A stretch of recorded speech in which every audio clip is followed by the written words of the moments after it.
Rent vesting is basically when you don't live in your own home, but you're still in the property market, but you're in the market as a pure investor. Instead of living in your own home and paying that mortgage off, you might be just renting an apartment or a townhouse or a house somewhere.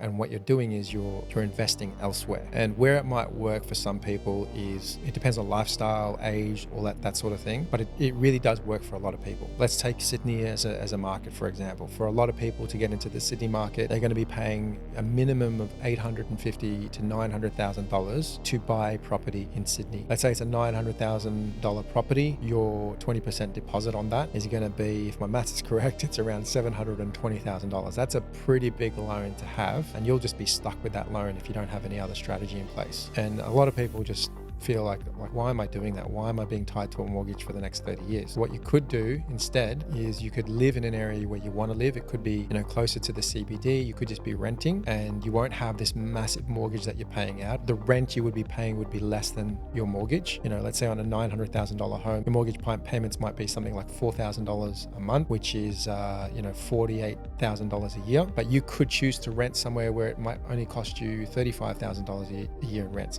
cheaper living costs. But you've invested, you've maybe bought an investment property elsewhere and you're still growing your wealth. So that's what rent vesting is. And a lot more people are starting to do it. They're starting to figure out that whole dream of buying your first home. It's not really a dream. You can get stuck in that trap, and rent vesting in a lot of ways can help you grow your wealth faster if you do it right.